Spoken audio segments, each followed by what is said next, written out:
Alright guys, here's my tank so far. Sorry I haven't been up to date with the updates and build threads like I wanted. I had some issues importing videos into Final Cut with the new compression. But here's what we got. It's a 200-gallon display with a 65-gallon sump. A bunch of live rock. This tank was actually from the editor of Coral magazine, and he had to relocate and he needed his tank shut down, so I took it from him. I added a couple things. The Gyre Max Spec F280. I got the tons of live rock from him. I had to add the sand. I got the sump from him. Got the 4 radions going. Down here for my sump, the Bashy skimmer, the media reactor, 110 watt UV system, and it seems to be going pretty well. I've had a couple hiccups, but everything seems to be going now. Tank is almost done. I had to do a lot of rewiring. If you look up here, the basement isn't finished yet, so I mounted the ballast up here. It's the one drawback of the radions is the huge ballast. I had to put a new circuit in just for the tank because it's in the middle of the room, but luckily the basement isn't finished yet, so I was able to get it done a little bit easier. But the dimensions are 72 by 36 by 18, and I know I'm going to catch a lot of slack for some of the fish I have in here and the corals, but I'm doing a little experiment. I still have my other Nano, and I'm setting up another Reef Savvy 225-gallon display that I can move the guys in there that are going to be a problem. But here, let me show you some clips of what I had to go through to get this up and running. I still got a lot of work to do. In 2 days I have a huge coral order coming in from Aqua SD, so there'll be a lot more coral in here. Been keeping an eye on some of these fish though. Any issues and they'll be put in another tank. But let's see how I got here this far. I still have to put this finish around it. I got it on the side of the tank over here. If you can see, it's mounted on like that. But I'm getting there, and here, let me show you what else we got here. So we picked up the tank from the editor Coral magazine. You can see it's not in the best shape, and believe it or not, he had a bunch of fish living in here. Can't even really see the rock that I took out of it. Water was so dirty. And check out this sump. I mean, I don't know how anything was surviving. And getting this tank out was no easy task. Getting out there, we had to use a dolly to wheel it out. Being really careful, especially with an acrylic tank. You don't want to scratch it up or anything, so we're careful around the corners. Luckily, I had Matt and Robbie to help me. Matt from Green Mountain Coral. If you haven't checked out that shop and you're in the Northeast, great shop, check it out. Really careful. We got it out there, put it in the trailer. No scratches, anything like that. Got it home. Was able to clean it out. We had to unmount all the lighting and everything, undo all the wiring. And got it out. Got it home. Cleaned it up. And look at that difference. Everything's crystal clear. It looks like a brand new tank. Dried out that live rock because I didn't want anything that was in that dirty tank coming in. And sorry, my dog photobombed that picture. And I started building the tank stand. Thanks to the king of do-it-yourself, I followed his tank build and it came out great. I mean, this thing is sturdy as they come. Played around with it a little bit, trying to see how I was going to put my rock. Tested out the radions. Started wheeling it in again on a dolly.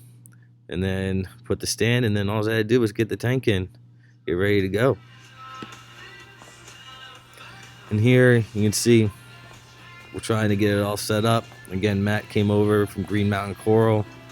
I mean, the guy goes the extra yard to help everyone out. I wouldn't have been able to get this done without him. So I really appreciated all his help. I mean, you can see this is no easy setup setting up a tank this size. I ended up changing out that Reef Dynamic skimmer for the Twisted Bashy skimmer. Seemed to work a little bit better. And that way I have a backup, but we got everything all drilled up and ready to go. What are you going to do, record this? Here we go. Oh, yeah.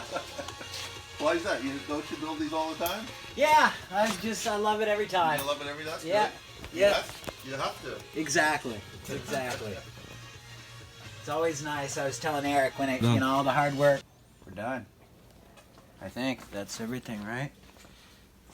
Yeah!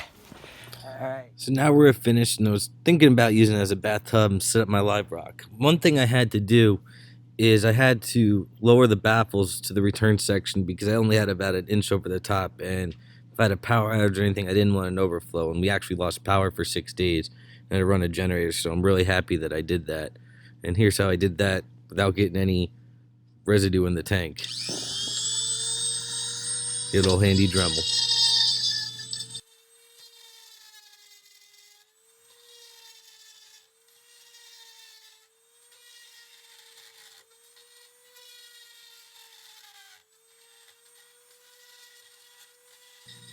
I'd also like to point out that I've always kept a reef log for all my tanks. Here's a little screenshot of it, just in Excel. Just keep track of your levels. Anything you do to your tank, just write it in there so you can go back and say, oh, that's what I did and that's what caused this. For now, here's some tank shots. See how it's going. I'll be updating this as we go. I'm going to catch a lot of things for that clown, the angels, but so far so good. And like I said, I have a backup in case it doesn't work. I mean, I plan on overloading this with corals so that if they do nip at something here and there, it won't be too devastating to the system. I'm getting some bigger colonies put in there, but everything in here, for the most part, except that hammer, and there's a Favi on the other side, and that Gorg, all started as frags. The frog spawn, I think, maybe had 3 heads on it when I started it. There's a Gorg there. I gotta play with the flow a little bit. That gyre, like I said, is pretty powerful. A little bare spot. Might put some type of coral down there to help balance it out there. But everything seems to be going pretty well so far. I mean, any advice you guys have for me, definitely would love to hear it. I mean, I'm always open to suggestions. But everyone seems happy so far. I've been keeping an eye on the Achilles, the yellow, definitely that clown trigger. I think the one coral that I'm going to have issues, though, is with the angels is no acans. No acans will be in this tank. I put a couple in there for now, and they're going back in the nano. They seem to go after them. And here's some shots of my sump. There's the 110 watt UV filter, the return line for it, my 2 pumps, one's powering the return, one's for the UV and reactor. And there's my skimmer that drains off into a 5-gallon bucket, running on its own. And that little handle there sticking out does nothing. That's the way the guy from Coral Magazine had it. I guess it's a nice little handle when I go to change out my filter sock. But, I mean, I hope you guys like the scape. Any suggestions? I mean, I have plenty of rock left over. I'm saving for the Savvy. But if you think I need more in here, I can throw it in. Probably going to throw the live rock I have in the nano. I'm going to eventually break that down once the Savvy's going into the sump or the Sappy. Here's my RODI system. It feeds off natural well water and then filters to the house and another filter through the RODI system. And here's a little more eye candy. Hope you guys like it. I'll be posting more videos as soon as the other coral comes in and try to stay on top of this. And thanks for watching, guys, and stay tuned for more.